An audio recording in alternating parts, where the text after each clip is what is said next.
Boa noite, senhoras e senhores. Agora sim, em definitivo, como diria o filósofo Galvão Bueno. Estamos aqui juntos mais uma vez, mais uma quarta-feira, para mais um Papo em Movimento, a live de entretenimento do CPUSP. Como não pode deixar de ser, até a nossa live de entretenimento tem como pano de fundo a atividade física, o exercício físico. E como a gente sabe que vocês estão saudosos dos seus professores, eu também, gente, eu confesso, estou morrendo de saudade dos meus colegas, dos meus alunos, enfim, estamos todos muito saudosos, né? Mas como sabemos que vocês estão bem saudosos dos professores em especial, a gente tem trazido aqui toda semana um dos nossos colegas, um dos nossos mestres, para bater um papo com a gente. Hoje, quem está aqui conosco é o meu colega, o professor Celso Teixeira. Celso Teixeira, que vai contar para a gente, que vai conversar hoje sobre um assunto bem legal, bem interessante, as seleções da USP. Hoje em dia, a USP, a Liga das Atléticas, toca bem e faz um trabalho bem feito, as seleções USP, a participação nas competições, né? Mas muita gente acho que vai ficar curioso de saber como é que isso tudo começou. E aí o Celso vai contar para a gente. É legal porque os mais novos vão saber da onde veio, de onde vieram as seleções da USP, e os mais velhos, talvez os egressos também, vão poder matar um pouquinho a saudade. Quem sabe não tem gente aí na audiência que participou das seleções da USP, não é? Então, conosco, para nossa alegria, o meu colega, o professor Celso Teixeira. Boa noite, Celso! Oi, Carol. Oi, comunidade USP. Demais colegas, todos que nos ouvem, todos que nos assistem, boa noite. Você tá bonzinho, Celso? Tudo bem por aí? Tá chovendo? Aqui tá chovendo. E aí? Aqui na cidade está garoando, está esfriando um pouquinho, mas está tudo bem, Entendi. Vamos que protegidos. vamos, né? Vamos que vamos lá, Vamos que Celso. vamos. Celso, então, a gente vai falar um pouquinho hoje de seleção USP, que é uma coisa que, ó, o meu cuco, ó. Meu cuco não deixa mentir que nós estamos no horário. Pois é, Precisamente um cuco 18 moderno. horas.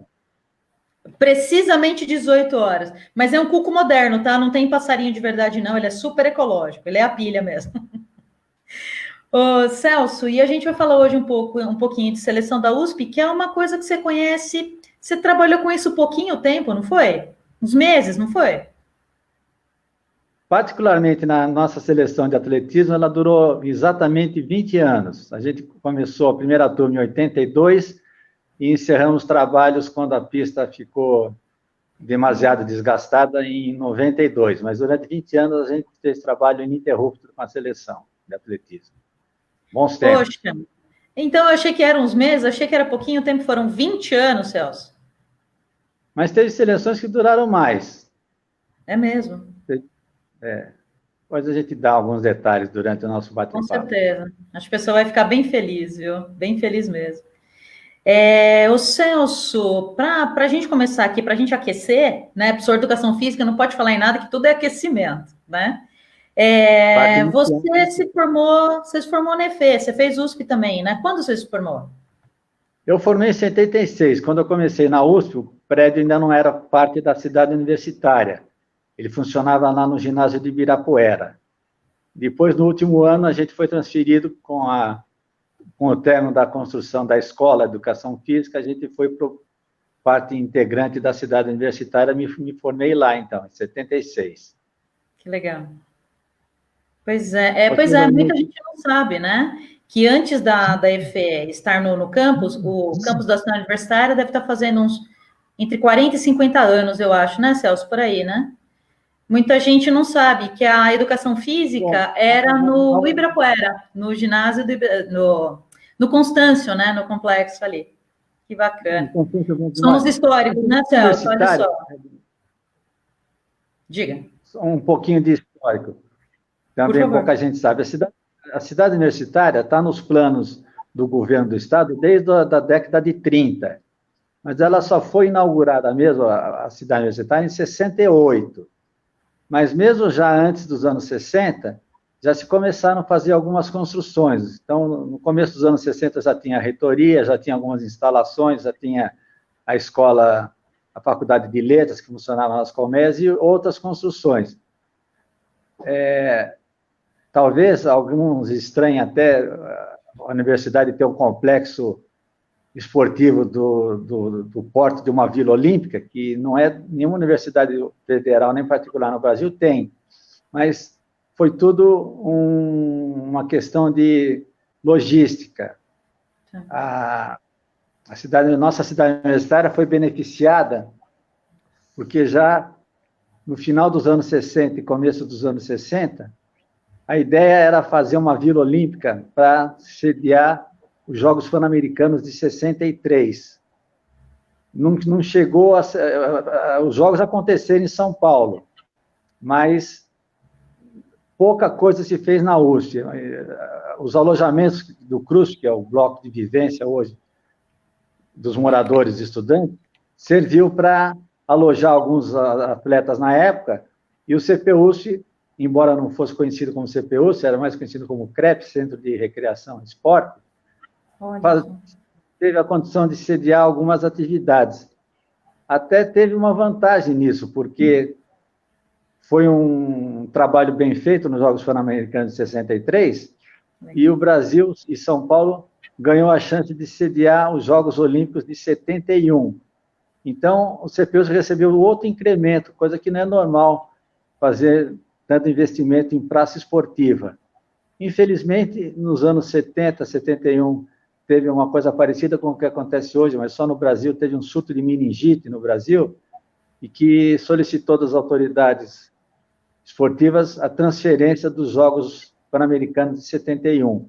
Eles não aconteceram aqui no Brasil, acho que foram transferidos para Cali, na Colômbia, se não me engano. Mas até então, todo o planejamento era para se fazer uma Vila Olímpica na USP. Então, tanto que o CPUSP foi inaugurado em 71, mas muitas obras que deveriam ter tido terminada não terminaram porque não aconteceram os Jogos, mas ficou uma praça, praticamente uma Vila Olímpica completa, né? Com certeza. Com certeza. Não lembro exatamente se eu fugi um pouco. Não, imagina, estamos introduzindo o assunto sem problemas. E a história faz parte, né, Celso? Tá tudo certo mesmo. Pois é, e aí essa quase Vila Olímpica completa acabou sendo hoje, né? O nosso CPUSP, por isso que ele é grande e cheio de instalações daquela maneira, né? E também o CRUSP, não é isso? Então, estamos com tudo, contando a história da nossa universidade aí, tá tudo certo. Ô Celso, já tem um monte de gente mandando oi pra gente, olha só. Zé Carlos Astrauskas mandou boa noite para mim e para você. Marcelo Salassato, que é nosso aluno também. Celso, olha só, um salve do Chile. Mestre Frademola Mandingueiros. Boa noite, um salve desde o Chile. Professor Emílio Miranda, manda um abraço para a gente. Patrícia Sakai. Roberta Rosales. Celso, eu sou a Roberta que correu com você, te mandando um beijo. Estou falando que ia ter aluno. Pois é, aluno assistindo. Márcia Matsumara, nossa Meca Assis, todo mundo mandando um abraço. Roseni Santana, obrigado, Rô. A Rô falou que eu tô bonita. Obrigado, Rô. São os seus olhos. É saudade isso, é saudade. Mas vamos lá. O Celso, então, falando das seleções USP, né? Falou da sua formação, falou um pouquinho da formação do CP também, né? Como é que aconteceu aí. O Celso, conta um pouquinho para a gente o que, na verdade, como é que se deu o processo das seleções USP. Hoje em dia elas são tocadas pela LAUSP, né, que cuida das competições, das seleções da universidade com outras seleções universitárias e assim por diante. Mas como é que começou? Da onde veio? O que o CP tem a ver com as seleções USP, Celso? Então, com a construção do complexo esportivo, que era praticamente uma Vila Olímpica, algumas construções não chegaram a ser terminadas. Por exemplo, quando eu fiz estágio, já era formado, e fiz estágio em 76 em natação, lá no CPUSP, a piscina funcionava atrás do estádio, era uma piscininha menor.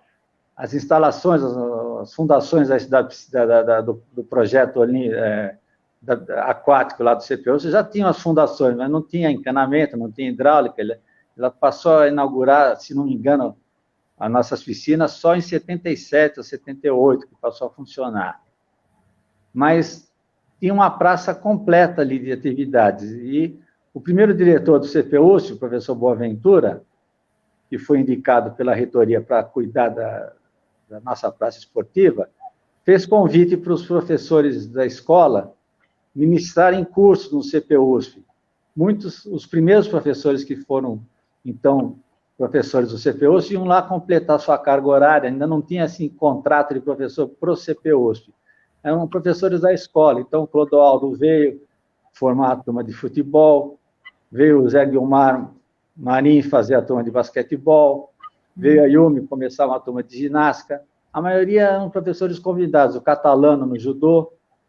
Aí teve uma outra situação que ajudou a crescer o esporte lá no CPUSP, que foi a Lei de Diretrizes e Bases de 76, que incluía, num dos seus artigos, a obrigatoriedade da atividade física em todos os níveis de escolares. Até então, ela era obrigatória a partir da quinta série, da época, né, da quinta e oitava série, e nos 3 anos do colegial. Mas com a nova LDB, ela foi obrigada do primeiro ano da escola, como seria hoje, do primeiro ao 9º ano, e mais em todos os anos, em todos os cursos universitários. Então, para poder o aluno se formar, ele tinha que ter no seu histórico cumprimento das aulas de educação física. Isso deu um incremento tremendo lá no CPUSP. Muitos professores acabaram sendo contratados. Quem era contratado de 20 horas, era contratado para mais 20 no CPUSP, e começou a fase de contratação de professores especialistas, principalmente para dar vez para poder realizar a educação física obrigatória, que os formandos da época precisavam ter no seu histórico a passagem pela educação física obrigatória, senão não tinha formação. Então, as salas, os cursos tinham que ser bem definidos, matriculados, não tinha prova teórica, mas tinha um mínimo de exigência, que era 75% de presença para ser aprovado. E as salas ficavam sempre cheias. E esses novos professores contratados, quando passavam pela entrevista com o professor Boaventura, recebiam essa solicitação de que, até para uma condição de manutenção do aluno, não ficar só no curso de iniciação, que a gente trabalhasse o nível 1 de iniciação, o nível 2 de aperfeiçoamento e a possibilidade do nível 3 de treinamento. Assim que surgiram, então, as turmas de treinamento, que a gente chamava de seleções do CPUSP. Porque, na realidade, quem responde pelos jogos oficiais universitários na universidade é a LAUSP, que é a liga que congrega as atléticas. Mas, na época, as atléticas tinham mais competições entre as próprias faculdades que se rivalizavam, né? Tinha a Atlética Forte da Politécnica, tinha a Atlética Forte da Medicina e uma Atlética relativamente forte da FEA. As outras unidades, as atléticas funcionavam mais como um atrativo para jogos amistosos. E as turmas do CPUSP evoluíram. As turmas de futebol, acho que do CPUSP, o professor Clodoaldo, foi uma das que mais antigas, chegaram a fazer. Ele tinha um sistema interessante. Pelo menos 2 vezes por semana, 2 vezes por mês, ele realizava no sábado um jogo contra uma outra universidade. E com essa turma de treinamento. E ele exigia que só jogasse aquele que não tivesse tido falta naquela semana. Então, o aluno, além de treinar, era obrigado a participar dos treinamentos, porque não adiantava ter só talento. Se não tivesse presença, não era escalado. Era uma coisa interessante. Essa seleção do futebol durou muito tempo, até que o Clodoaldo se aposentou e, depois, com a evolução dos tempos, as atléticas se formalizaram, a atlética se tornou mais efetiva, mais atuante, e hoje quem responde pelo esporte universitário, efetivamente, é a LAUSP, e está em boas mãos. Mas a gente teve grandes seleções. Depois eu falo da minha seleção, que não foi grande, foi boa. Mas a seleção do Clodoaldo chegou a fazer jogos amistosos, mas até jogos internacionais. Chegou a fazer um jogo, uma competição, uma época, entre Uruguai, Argentina e Brasil, se não me engano. Então, a gente jogar no Uruguai, chegou a jogar na Argentina, eles chegaram a jogar aqui no Brasil. Era interessante. Aconteceu isso uma vez, se não me engano, em 77 ou 78. Mas não deixa de ser uma competição internacional. Com certeza. Nossa, que Teve legal. uma época, uma competição, que normalmente as equipes do CPUS não eram federadas. A única que eu lembro que foi uma equipe forte, federada, foi a equipe de handebol do Arcílio, que jogou com outras universidades. Mas praticamente todas as modalidades tinham nível 3. Basquete com o Fábio tinha nível 3. A Yumi, quando começou na ginástica, mas depois com os compromissos que ela tinha fora da USP, ela foi obrigada. Por pouco tempo, o professor Leandro assumiu. Ele fez, depois que ele montou a equipe de treinamento, não sei se você já estava lá no CPUS, ele todo final do ano fazia uma interuniversidade de ginástica.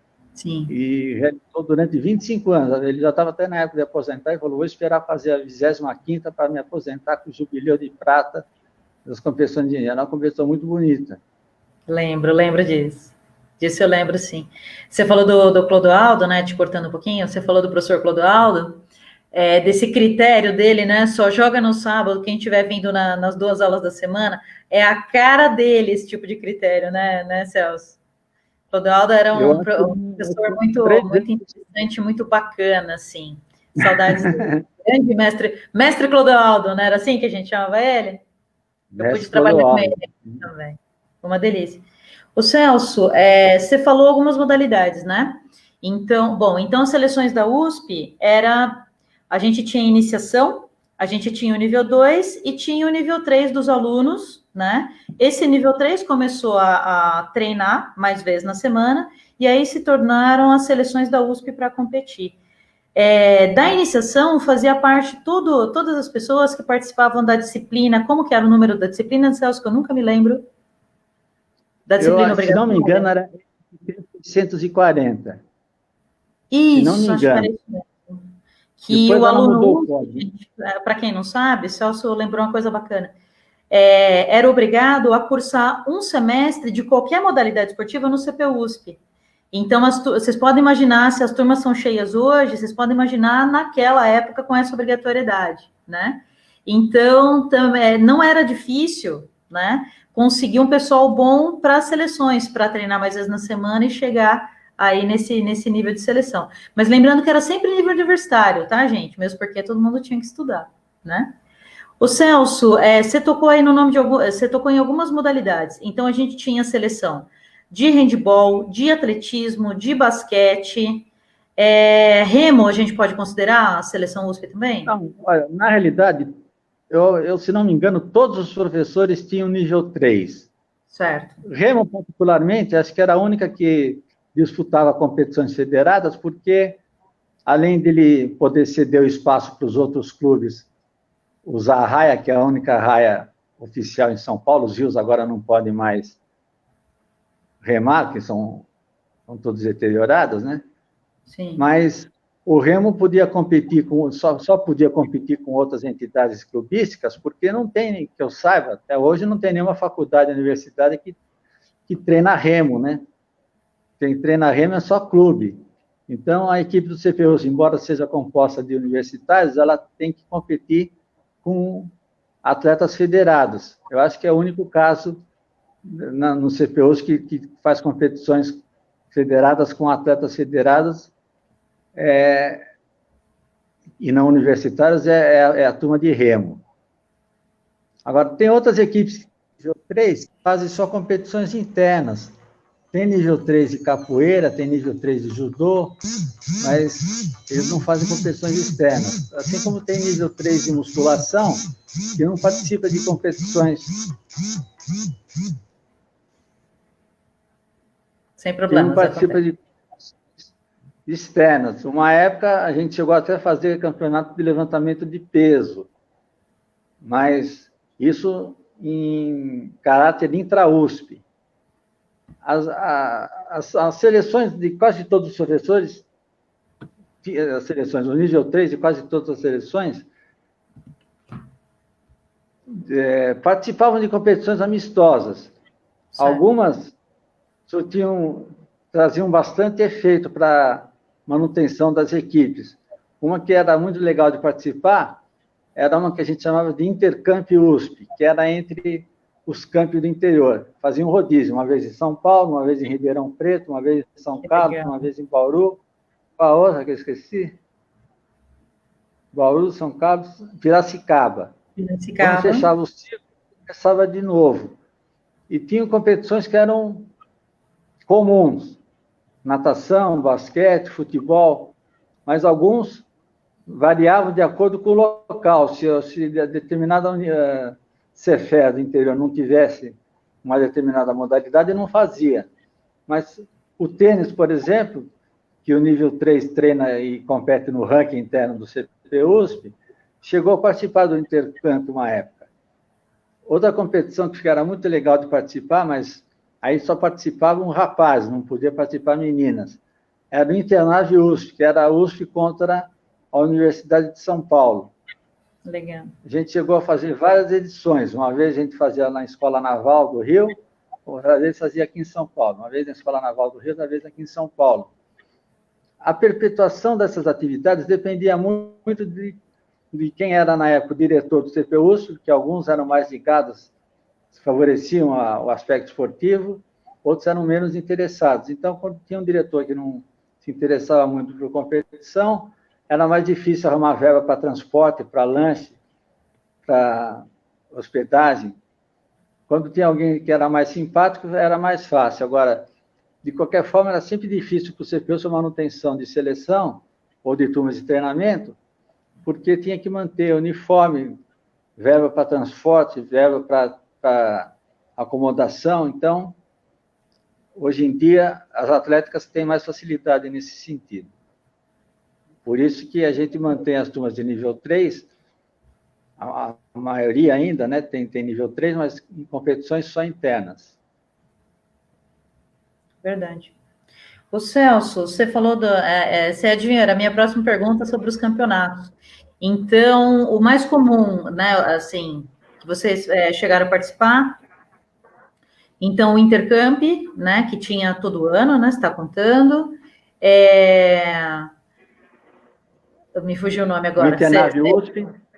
Internave, isso, Internave, que era USP contra a Naval de do Rio de Janeiro. Internave USP. Internave USP, que legal. Que aí era só masculino, né? Muito baixo. Você está me ouvindo baixo? Melhorou? Melhorou? Ainda não estou te ouvindo. É mesmo? Vê se melhora um pouquinho. Melhora? Melhorou um pouquinho. Tá certo. Às vezes é flutuação da internet, viu, Celso? Mas aí você me avisa, tá? Agora dá que mais? Tá. Então, os torneios, né? O Internave USP, o Intercamp, mais algum torneio, assim, que vocês participaram algumas? Você contou da participação do futebol com o Clodoaldo, né? Numa competição até internacional, que bacana. Mais torneios que as seleções USP? Teve uma época que a gente formou a seleção de futebol feminino. Ficou sob a responsabilidade do professor Zé Carlos e do professor Alexandre Sazaki. Da época, ele estava lá no CP, antes de ser transferido para o campo do interior. E aliás, ele está nos assistindo, viu? Sazaki está nos assistindo, mandando um abraço também. Eu ia falar mal deles, então vou falar bem. Não fala, não. O Zé e o Sazaki estão assistindo. O Celso não fala mal, não. E eles montaram uma seleção feminina para disputar o Campeonato Paulista de Futebol Universitário. Uhum. Mas isso também dependia do patrocinador que gerenciava. E acho que esse campeonato durou 1 ou 2 anos só, essa seleção feminina durou também só 1 ou 2 anos. Depois não tinha razão de ser. Mas foi uma época interessante também, com competições de alto nível que o CPUSP participou. Entendi. Celso, isso tudo, nós estamos falando década de 80 e década de 90 ou começou antes, as seleções e as viagens e os torneios? Final da década de 70 e final, anos 80 todo, até final dos anos, até começo dos anos 90, depois elas foram parando e as atléticas e a Liga começou a assumir tudo. Certo. Quando vocês viajavam todos juntos? Meu Deus do céu, devia ser uma farra. Era interessante, dependendo... depois eu quero falar um pouco mais da seleção de atletismo, que era que eu comandava, que eu tenha mais lembrança, mas nas competições gerais, normalmente 2, 3 ônibus lotavam, 100, 150 pessoas iam para o interior, iam para as competições, o que interessa é o congraçamento, né? Com certeza. Até no circuito da volta, depois que todos os campos resolveram fazer também a sua volta da cidade universitária, semelhante ao nosso modelo, a gente fazia viagem com ônibus lotado para essas cidades do interior. Olha só. Ô Celso, então agora é a hora. Quer falar um pouquinho mais especificamente da seleção de atletismo, que ficou na sua batuta aí uns 20 anos? Por favor, o que você destaca de legal? Então, o equidem você guarda para o finalzinho, tá? Que é o grande finale. O que você quer no final? Sobre o equidem, deixa para o final, que vai dar um tempo de falar, que é verdade, tem um pouquinho do equidem. Isso. O meu concurso lá no CPUC aconteceu em 79, final de 79. Eu assumi as aulas de atletismo oficialmente a partir de 80. E recebi o mesmo conselho que os outros professores recebiam. A possibilidade de formar equipes de iniciação, aperfeiçoamento nível 2 e treinamento. E foi isso que eu fiz. No primeiro ano, a gente trabalhou só a equipe de iniciação, com atletismo, em 80, em 81 a gente conseguiu formar a equipe de aperfeiçoamento, fazendo aulas 3 vezes por semana, e a partir de 82 a gente começou a selecionar aqueles que se davam melhor nas corridas, nos saltos, nos lançamentos, e mantínhamos um treinamento diário, de segunda a sexta, das 7h30 às 9h30, até um pouquinho mais, até a hora que fechava o CPUC, às vezes. E mais um treino geral no sábado. E quando a turma começou a ter resultado, a gente começou a criar as competições. Primeiro, a gente criou os festivais. Festival era uma forma de arrebanhar mais gente para as turmas de treinamento, porque era uma atividade bem divertida, a inscrição era feita na hora, ele durava só um sábado. A gente fazia um no primeiro semestre de corrida, que vinha corrida de meio fundo, velocidade de meio fundo e fundo, e um no segundo semestre com saltos e lançamentos. Era bem divertido, porque às vezes o cara passava na pista, via que podia inscrever na hora, fazia inscrição, corria, se dava bem, passava a treinar, outros se davam mal, desistiam no meio do caminho. Mas tinha uma prova que era engraçada, não sei se você lembra, tem uma prova no atletismo que chama prova com obstáculos, tipo o chase, que a gente passa aqueles... Não é barreira, passa obstáculo, aquele que pode pisar em cima se quiser, que ele não cai. E ele tem um que fica na frente de um fosso d'água. Era a única oportunidade que a gente tinha de fazer uma competição e encher aquele fosso, que ele passava o ano inteiro vazio, né? E a turma se inscrevia naquela prova mais para poder cair na água. Teve um dia que alguém foi fazer inscrição na prova, quem fazia inscrição na época na mesa, na hora ali, era a Eunice. Ela falou: que prova você vai se inscrever? Eu quero me inscrever na milha náutica. Batizou a prova de milha náutica, porque caía na água. Aí ficou conhecida como a prova da milha náutica. Era engraçado. Mas depois dos festivais, a gente começou a fazer os internos da USP. Aí, deixa eu te cortar um pouquinho. Não entendi. Deixa eu te cortar um pouquinho. Celso, repete para nós o nome dessa prova, porque muito aluno meu que usa pista pergunta para que serve aquela alça lá atrás com obstáculo e aquele fosso. Como chama essa prova que você mencionou agora? Essa prova chama prova com obstáculo. Prova com obstáculo. O nome estrangeiro é steeplechase, mas é prova de obstáculo. Quanto tinha de metragem? Quanto que a pessoa tinha que percorrer? A prova oficial tem 3 quilômetros. Ela só diferencia a altura do obstáculo para homem e para mulher, mas hoje ela é igual a distância para homem e para mulher. Mas o barato da prova era o fosso, é isso? Para a nossa criançada, para a nossa turma, o gostoso era passar na água, né? Que demais. Muito curioso. Segue, Então, Celso, como eu perdão, estava... eu te cortei porque eu não podia perder a piada, entendeu? Prontos, meus alunos, olha aí, está explicado para que serve o fosso no fundo da pista de atletismo. Segue, Celso, você estava falando Era uma da prova, seleção de atletismo, das competições que só para tinham. completar essa prova, essa é uma Claro. prova de origem inglesa, ela se originou das provas de obstáculo de equitação mesmo, onde o cavalo tem que passar traves, tem que passar fosso, e eles adaptaram para a pista. Até no começo do século, essa prova era uma prova desumana, que em vez de obstáculo, tinha às vezes cercas, tipo cerca de jardim com pontinhas. Nossa. Se o atleta esbarrasse ali, se machucava. Depois, a partir de 36, que oficializaram as barras simétricas, né? Com aquelas traves quadradinhas, onde o atleta pode apoiar o pé se quiser. Atleta de alto nível não apoia, mas atleta de iniciação apoia, mas ela tem um fosso d'água. Sim. Bom, depois dos festivais, a gente criou um regulamento para uma competição chamada interno da USP, que o CPUSP entrava com a sua equipe nível 3, como seleção do CPUSP, e as atléticas podiam se inscrever com as suas equipes também.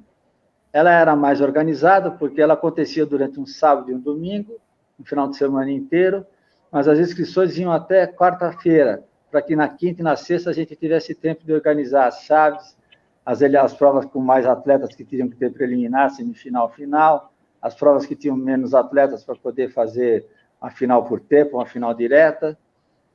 E depois que essas provas dos campeonatos internos se formataram e se mostraram também que foi um sucesso, a gente começou a fazer o aberto de atletismo. Aí esse a gente selecionava a nossa turma de treinamento do CPUSP, convidava até alguns atletas de outras atléticas para compor a nossa turma e convidava faculdades que mantinham equipes de atletismo.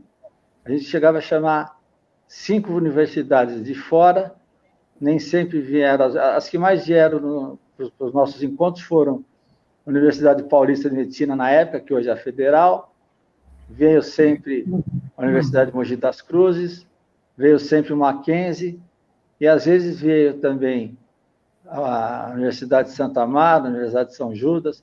Eram sempre a USP mais 5 e mais os campos do interior que tinham liberdade de inscrever quantos atletas quisessem em nome dos campos do interior. Esses abertos também duraram durante todo o tempo que a gente vingou as nossas seleções. E eram competições bastante animadas também. Poxa, imagino. Tanta coisa, né, Celso? Que legal. Celso, você faz ideia, na seleção de atletismo, são 20 anos, né? Foram 20 anos de seleção de atletismo. Você faz ideia quantos atletas passaram por você no nível 3, na seleção?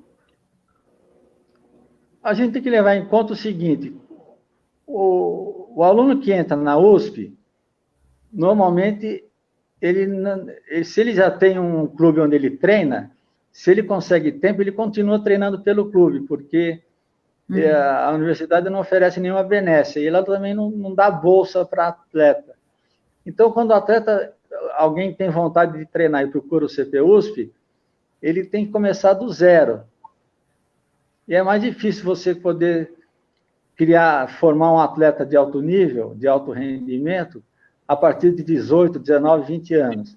Então, aqueles que vinham para o nível 1, para depois passar para o nível 2, para depois passar para o nível 3, mesmo que fizessem uma passagem rápida, durava um semestre no nível 1, um semestre no nível 2, só no segundo ano de faculdade que ele estava no nível 3. Como as faculdades duram 4, 5 anos, a gente tinha um tempo de 4, 5 anos para formar um atleta de alto rendimento.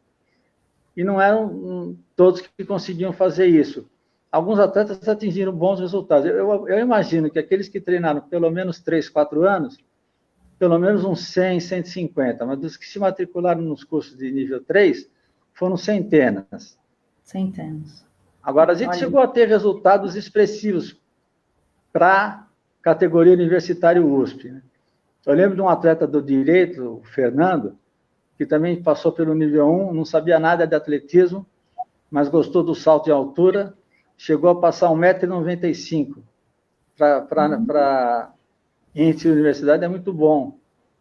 A gente chegou a ter um atleta da Poli, o Vitório Clay, que quando chegou lá também na iniciação, ele participou logo no primeiro ano da volta da USP.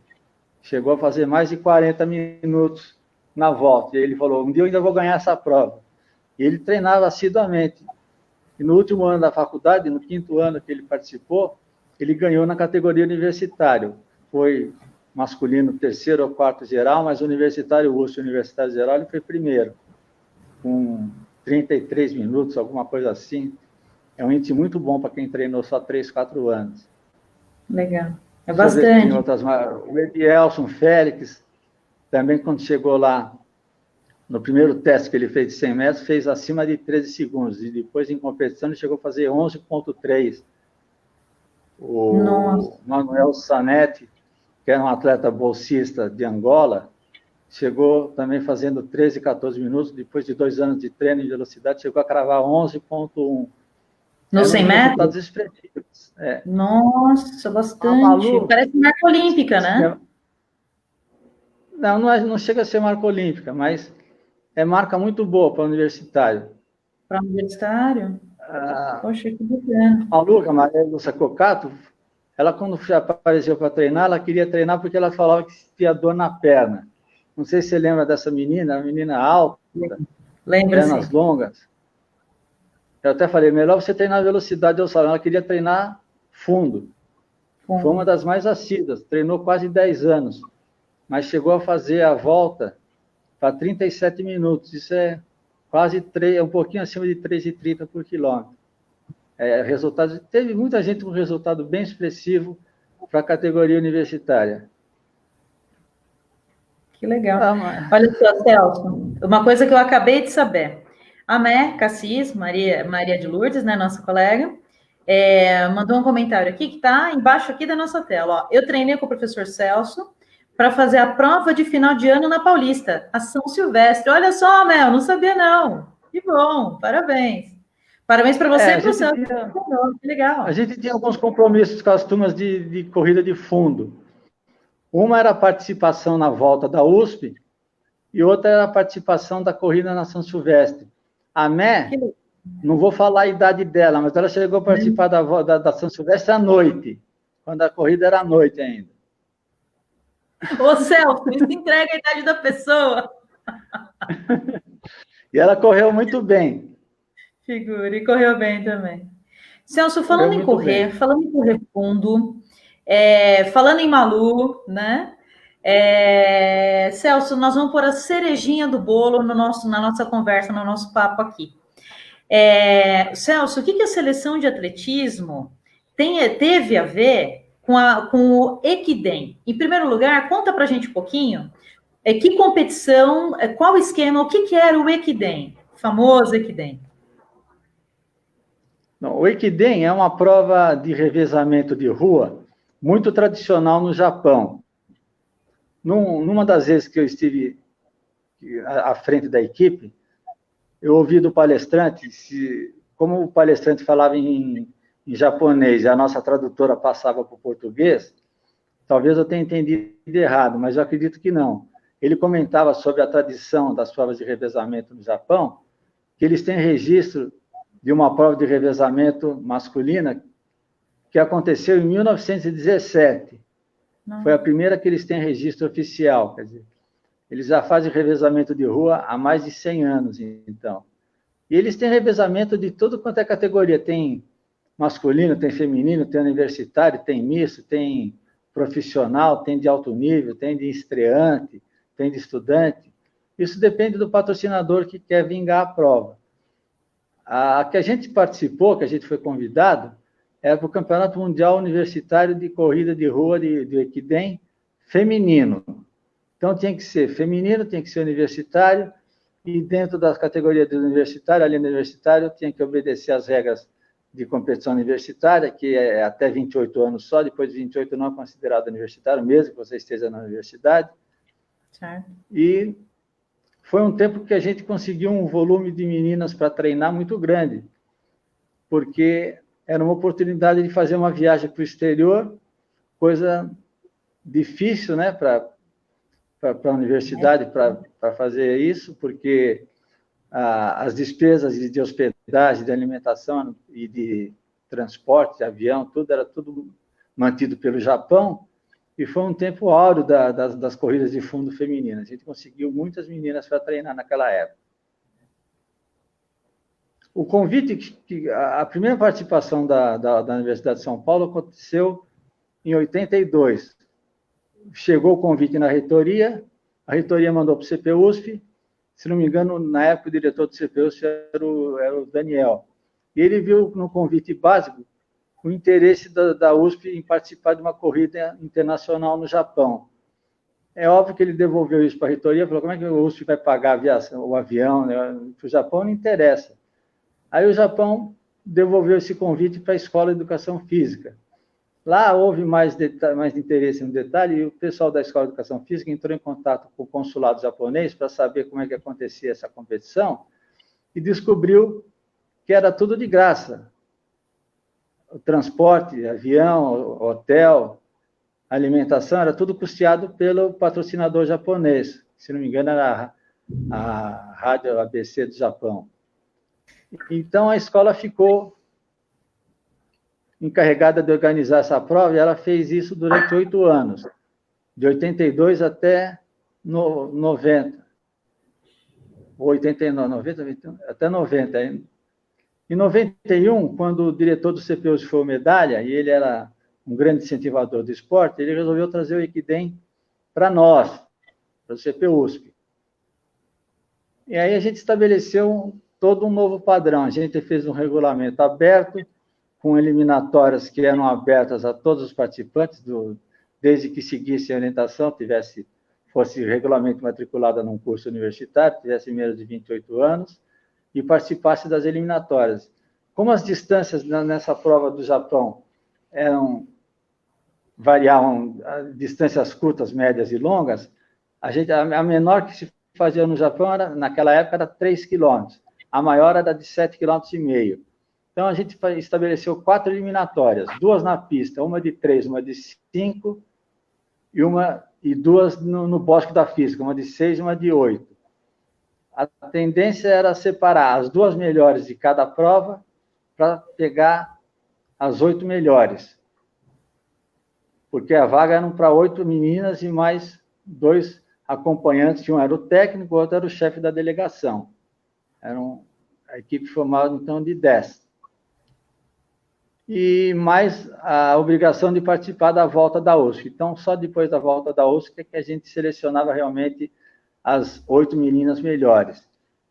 Às vezes, a mesma que participava do 3, ganhava o 3, ganhava o 5, então ela escolhia a distância que ela queria correr e a gente pegava a segunda. Mas foi uma época que teve muito incentivo para as corridas de fundo e muitas meninas passaram a treinar com a gente para poder, embora eu não levasse só as que treinassem comigo, eu levava as que se dessem melhor no resultado das eliminatórias.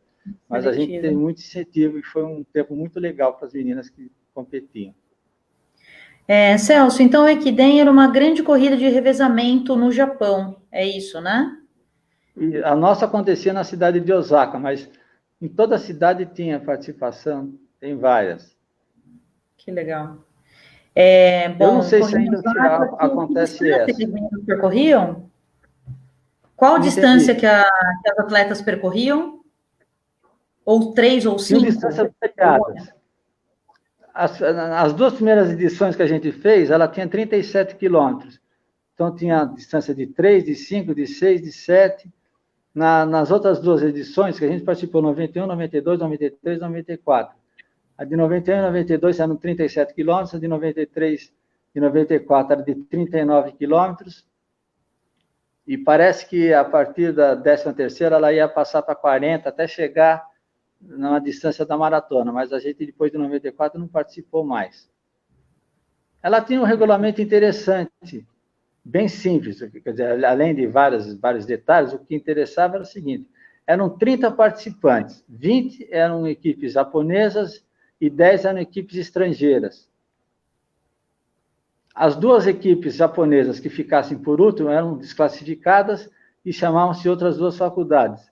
Uhum. E a última universidade convidada, que pegasse o último lugar era desclassificada e se chamasse outra no lugar. Então, a nossa briga, a briga de todas as estrangeiras, era não ficar por último, né? Porque o último era cair fora, ninguém queria perder essa mamata da viagem.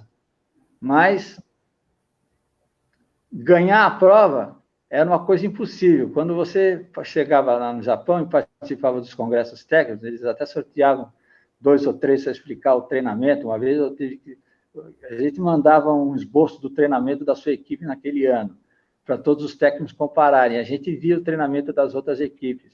Eram coisas descomunais. Enquanto a nossa turma da USP, eu ficava feliz quando a gente conseguia correr abaixo de 4 por quilômetro, e fazia no primeiro período de preparação 60 quilômetros por semana, tinha equipes estrangeiras que faziam 100 quilômetros por semana, equipe feminina, e corriam para 3:30, 3:40. Então, lembro que a gente conheceu numa das viagens até lá, 2 meninas que estavam competindo pela equipe de São Petersburgo, equipe da Rússia, que eram atletas olímpicas.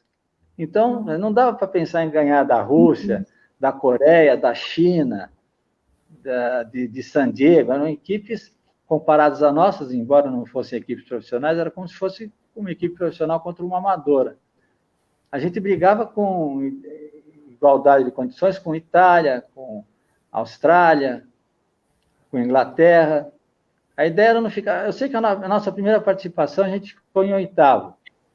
Também. Passamos perto. A segunda participação, a gente ficou em 7º. A terceira participação, a gente voltou a ficar em 7º. A 4ª participação, a gente ficou em 8º de novo. Mas a gente estaria numa escala de melhora cada dia, cada ano, mas essa última vez que a gente participou, coincidentemente, mais da metade da equipe se renovou, porque as meninas se formavam, passavam da idade, e a gente conseguiu manter só 2 das antigas e 6 meninas eram todas novas. Estamos começando a participar pela primeira vez. Teria que ter mais tempo para fazer um treino de alto nível. A nossa ideia, como eu te falei, era conseguir, no mínimo, um índice de 4 por quilômetro, mas se pudesse correr a 3:40, 3:30, como algumas vezes conseguíamos, com algumas das nossas atletas, isso seria ideal. Mas abaixo de 3:30 já é equipe olímpica, equipe de alto nível, né? Com certeza. Mas a gente tinha algumas meninas que corriam muito bem. E nesse ano, a gente deveria ter conseguido o 6º lugar, mas caímos para o 8º de novo, principalmente por causa da mudança da turma. Da renovação. Ó, Celso, a Roberta Rosales, que correu com você em 92, ela falou que íamos, eu por Equidem, né? Ia ela, a Malu, a Cláudia, a Rose e a Marta. Olha aí, ó, um grupo do Equidem se manifestando aí, que bacana. Pois é.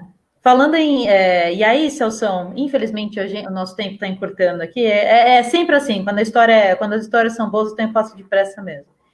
Bom, viagem, universitário, viagem internacional... Isso está me cheirando a um perrengue ou outro, ou alguns, né? Você podia escolher um perrengue, uma história boa, assim, engraçada para contar sobre o Equidem, para a gente poder fechar aqui a nossa conversa, Celso? Mas tiveram tanto. As meninas aprontaram. Eu tenho 1 minuto, eu vou contar 3 historinhas que foram interessantes. Uma que a gente teve um tempo livre para passear, eu acho que nessa época era o Emílio que chefiava a delegação, e a gente resolveu se fazer uma visita na cidade de Kyoto. E aí a gente tinha que pegar o trem e carregar o bilhete para 10 pessoas, né? Então, passava uma, o bilhete saía, você entregava para de trás, ela passava, mas todas as atletas acabavam, o pessoal reparava na equipe, porque embora tivesse o blusão do uniforme, elas vinham tudo de short, bermuda, toda atleta, tudo alto, perna de fora, loira, morena, coisa diferente, chamava atenção, né? E quando a gente fez o passeio, a gente passeou, almoçamos lá em Kyoto, na volta, no meio da tarde, quando a gente foi sair do trem, tinha que passar o bilhete de novo para poder sair e liberar a catraca. Aí, quem foi o último que passou? Não sei, fui eu, ninguém sabia onde estava esse bilhete. Daqui a pouco chegou um segurança do trem. Brasília, entregou lá. E aí a tradutora explicou que alguém encontrou aquele bilhete em cima, porque a última que passou nem viu que ele saiu de novo, encontrou lá, foi levar na segurança, e o cara falou, eu acho que é uma equipe de estrangeiro que estava fazendo uma maior festa aí quando estava passando, e os caras lembraram que era a equipe brasileira. Ele falou, puxa vida, coisa diferente do Brasil, se a gente esquece um bilhete de metrô. Imagina. Achei que foi interessante. Imagina que alguém ia achar de novo, né? Nossa, que legal. Outro negócio que foi legal, que isso a gente aprendeu na primeira vez, foi com relação ao horário. No último dia de participação, estava marcado lá no Salão 9, festa das 9 às 10. Então, a gente foi para o salão às 9, tinha lá uma mesa de salgadinho e suco, tinha outras mesas para você poder sentar, mas 80 meninas, né? A festa não participava as equipes japonesas, só os estrangeiros. Então, tinha 80 meninas e mais os técnicos. Agora, embora algumas equipes tivessem técnicas também, tinham poucos homens lá para dançar. Então, as meninas, principalmente as russas, tiravam todo mundo para dançar, era uma festa. E todo mundo dançando, todo mundo tentando conversar, falava, ninguém entendia o outro, porque cada um falava na sua língua, mas era uma bagunça. Estava todo mundo no maior apogeu, de repente para tudo, o salão está em meia luz, acende todas as luzes, já chega o garçom varrendo o salão, outro fazendo aspirador, outro recolhendo os copos. Ninguém falou despedida, ninguém tocou a última música. Não, 9 horas, a gente encerrou. Não tem aquela preparação para o encerramento, era às 8 às 9. 9 horas acabou a festa e os caras iam tocando a gente do salão. Acho que estava comprovando nessa época. Falei, que coisa, isso é que é obediência de horário mesmo. Os caras são rígidos. Nossa. Tem um minuto para contar um caso engraçado? Claro. Teve uma vez que a gente foi passear, acho que dessa vez estava com o Emílio. Foi no último dia. A gente tinha a manhã livre para ficar no hotel e o ônibus que ia levar a gente para o aeroporto saía 1 hora.